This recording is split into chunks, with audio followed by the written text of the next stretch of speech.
Welcome back. So you might have heard of organic food, people labelling things as organic. Organic doesn't mean natural or healthy. Organic in chemistry means a substance that contains carbon, with the exception of carbon dioxide and carbonates. And there are millions of different organic substances because of the huge number of ways that carbon can bond with other elements or other carbon atoms in molecules.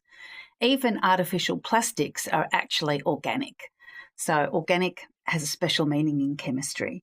Okay, so in this lesson, we're going to look at an introduction to carbon chemistry, the characteristics of the carbon atom that contribute to the huge diversity of organic compounds.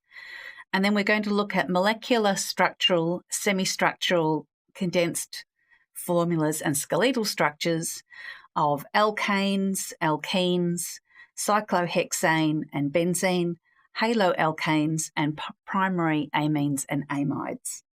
So let's start off with carbon. So we know that carbon is in group 14 and that it has a valence electron number of 4. That means that it can share 4 electrons to form 4 covalent bonds. Carbon bonds are relatively strong, they're covalent bonds, and carbon forms stable bonds with other carbon atoms, but also with hydrogen, nitrogen, and oxygen atoms, which are other non-metals. When carbon is bonded to 4 other atoms, the shape of the molecule is tetrahedral. These molecules are tetrahedral. If we have a carbon-to-carbon double bond, then this is planar. Here we have a carbon-to-oxygen double bond, which is the carbonyl group. That's also planar. And here we have a carbon-to-carbon triple bond, and that is actually linear. Relative bond strength. The things that we need to think about that contribute to bond strength are how long the bond is, the difference in electronegativity of the atoms that are involved, and the relative size of the atoms. So you don't need to remember this table. If VCA want you to talk about bond length, they'll provide the information to you, which could be in the data book or in the stem of the question. But we have at the amount of energy, average amount of energy in kilojoules per mole of single bonds and multiple bonds, and their length in picometers, which is 10 to the minus 12 meters. Electronegativity depends on how strongly an atom attracts electrons towards itself. And a useful acronym that we've talked about before is FONCL. It's the order of decreasing electronegativity of elements. So fluorine is the most electronegative, followed by oxygen, followed by nitrogen, followed by the other halogens. Bonds between larger atoms are expected to be longer, and bonds formed between elements with huge differences in electronegativity, such as hydrogen with fluorine or carbon with fluorine, are expected to form stronger bonds. So if we have a look at some of the data, we can see that hydrogen and fluorine has an enthalpy of 565 kilojoules per mole, which is lower if hydrogen is bonded to the next most electronegative element in the halogens, which is chlorine, and less energy stored in the bond hydrogen with bromine. If an element is bonded to itself, it has lower energy than if there's a difference in the type of atom that's involved in the bond. And multiple bonds, so carbon to carbon, single bonds, if they have an enthalpy of 347 kilojoules per mole, we can see that a carbon-to-carbon double bond has more energy stored in that carbon-to-carbon double bond. We also need to be able to recognise different ways of representing organic molecules. So it's important that you're familiar with structural, showing all atoms and all bonds, semi-structural, also called condensed, which is a way of abbreviating the structural formula. So if we start off, we have a CH3 group, followed by CH2, followed by another CH2, and then the carboxyl group, the C double bond O OH. Or we can actually further abbreviate this. There are 2 CH2 groups, so we can put brackets around the CH2 followed by a subscript 2 to say that that's the way we write it. The skeletal structure is the chemist's lazy way of drawing. So we assume that anywhere that there's a vertice, there's a carbon, and that any remaining atoms that aren't shown are hydrogens. Here we've got this double bond is showing that it's a carbon double bonded to an oxygen. And then we show the atoms that aren't carbon, so the OH from the carboxyl group. Molecular formula is a count of the number of each type of atom. So if we count up, we have 4 carbons, 8 hydrogens, and 2 oxygens. And the empirical formula is sometimes the same as molecular formula, but the empirical formula is the simplest whole number ratio. So we can divide everything here by 2. So our empirical formula is half that, so C2H4O. So it's important that you can represent organic compounds through any of these different representations. Okay, so the first type of organic compounds that we're going to look at are alkanes and alkenes.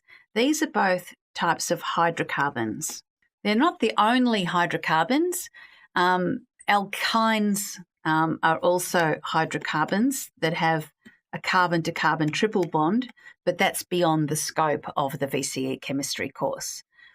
So hydrocarbons contain the elements carbon and hydrogen, and they are very useful as fuels. Alkanes are saturated, meaning that there are no carbon-to-carbon double bonds, whereas alkenes are unsaturated and they have at least one carbon-to-carbon double bond, and we say 1 degree of unsaturation. The general formula of alkanes is CnH2n plus 2, where N is the number of carbons, and these are if we have linear alkanes. The general formula of a linear alkene is CnH2n. So here we have propane, and here we have methyl propane, and here we have bute 1, 2, 3, 4. So it's bute 2-ene. The 2 tells us the location of where we start the carbon-to-carbon double bond. We start it on the lowest numbered carbon, which in this case is carbon 2. We'll get on to naming in the next set of lessons, but an acronym that's useful is Mary eats peanut butter, which are the same letters that start off with M for meth, E for eth, P for prop, and B for bute. It gets a bit easier to name carbon compounds after that. Pent, like a pentagon, hex, like a hexagon, hept, like a heptagon, and oct, like an octagon. But often students find remembering the first 4 a little bit trickier. Although we often draw alkanes and alkenes as linear structures, remember that they tend to be tetrahedral in shape, especially the alkanes. They're tetrahedral. The alkenes are planar. Okay, the next pair of molecules we're going to talk about are cyclohexane and benzene. Now, there's similarities between these molecules, but there's some important differences. Cyclohexane is a saturated cyclic hydrocarbon. It's an alkane that's joined in a ring with no terminal or end carbon. So here we have cyclohexane.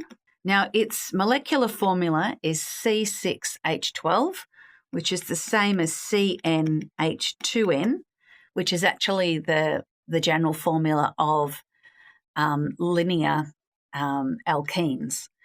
But if we count up, we have 1, 2, 3, 4, 5, 6 carbons, and 1, 2, 3, 4, 5, 6, 7, 8, 9, 10, 11, 12 hydrogens.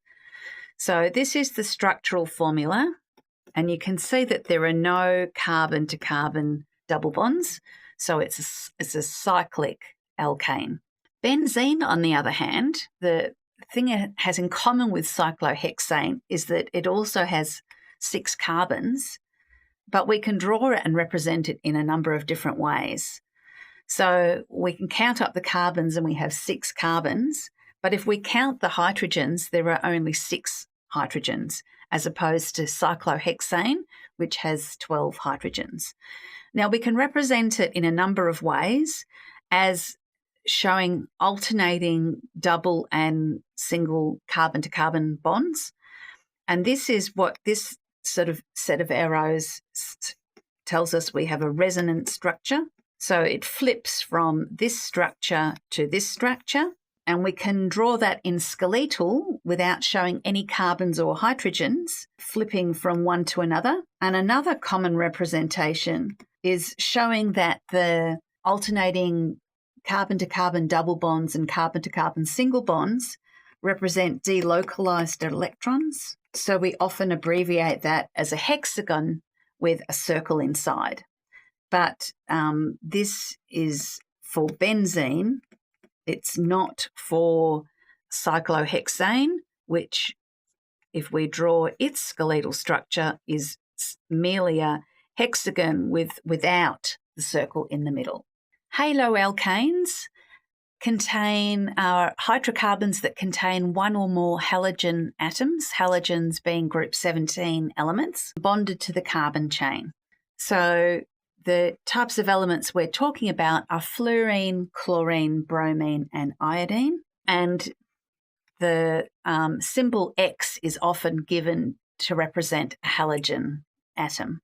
Carbon to halogen atoms are polar. The most polar will be the carbon to fluorine, because fluorine is more electronegative than the other halogens. So here we have a saturated alkane, but it's a haloalkane because it's got a chlorine atom bonded to it. So it's a saturated haloalkane. Now, the carbon to chlorine bond, so X in this case is chlorine, the more electronegative element will actually pull the pair of shared electrons towards it. So it's a permanent dipole or permanent polar bond. And in this case, it means that the molecule, because it's asymmetric, is polar and pulls the pair of shared electrons. So imagine we've got 2 electrons in the bond. They're spending all of their time near the X, or the chlorine in this case, and that makes the carbon part permanently slightly positive. So we have a polar bond. The next group we're going to look at are amines. And the VCE course specifically talks about what we mean by primary amines. So primary amines contain an amino group, which is an NH2. And if you think about ammonia, which is NH3, if we remove one hydrogen and replace it with an alkyl chain, then we have the NH2, which is the functional group, the amine group. Now, it's a primary amine if it's on a terminal carbon atom. So we've got carbon 1 here, carbon 2. So this is a terminal carbon. And if the amine is attached to the terminal carbon, then it's what we call a primary amine.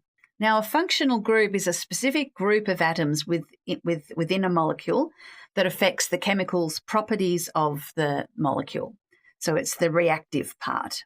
And an amine is an organic compound that contains an amino functional group, which is an NH2 group bonded to something else. other part of the molecule. Primary amides, now the spelling is very similar, amines to amides. And as I mentioned before, you need to be really careful with spelling in organic chemistry. One letter can make an enormous difference. So amine and amide, the N and the D. The amine, we're talking about NH2. Amide, we're talking about CONH. So they're very different structures. So here we have the amide group, which is a carbon double bonded to an oxygen, which off the same carbon has got a single bond to a nitrogen and a single bond to a hydrogen. That's the CONH group. And a primary amide has the CONH on a terminal carbon. So this is carbon number 1. And so we end up with CONH2. But the actual amide functional group is CONH. It's just that on a terminal carbon, the other element joined to the nitrogen is a hydrogen. Did you know that when an amide group, CONH, is in a biological molecule, it can also be called a peptide group? But not all amides are peptides. Amides are also found in synthetic materials like nylon, and we don't call those bonds peptides because they're not biological. We just call them amides. Okay, a mega question activity for you. Classify the following molecule, looking at the structure that's given there. Have a go at that question. Okay, so if we have a look, we've got a carbon to carbon chain, 1, 2, 3, 4. And we've got an amine functional group. So and theamine's on a terminal carbon. So this is a primary amine, so that's correct. It's not a haloalkane. There are no halogen atoms present. It's not benzene, which can be simplified in the skeletal formula of a hexagon with a circle inside. It's not a primary amide because we would expect to find a CONH group. So the correct answer is C. Okay, so here's a summary of what we've learnt in this lesson, and we've learnt quite a lot. So it might be a good idea to put some of this on cue cards or make some notes about this. Carbon has a valence electron number of 4, meaning it can form 4 covalent bonds. Carbon bonds, being covalent bonds, are relatively strong. Hydrocarbons contain carbon and hydrogen. Alkanes are what we call saturated hydrocarbons, and alkenes contain at least one carbon-to-carbon double bond, which is a functional group, a reactive group. Cyclohexane has the molecular formula C6H12. It's a cyclic saturated alkane with no terminal carbons. Benzene is quite similar in that it has 6 carbons like cyclohexane, but it's what we call an aromatic hydrocarbon. It's got alternating single and double bonds between the carbon atoms. So we can draw it as a resonance structure where it flips from this to the other orientation, or we can symbolize it as a hexagon with delocalized electrons, which is another way of representing it. Haloalkanes contain at least one halogen atom, halogens being fluorine, chlorine, bromine, or iodine. Primary amines contain an amino group, which is bonded to a terminal carbon, which means at the end of a chain. And primary amides contain the CONH group. That's a C double bonded to an oxygen, which the carbon is also singly bonded to a nitrogen and then onto a hydrogen. Primary amides are bonded to a terminal carbon, so this is the terminal carbon, carbon number 1. Next up, we'll look at the structure of organic compounds, part 2. See you then. Bye.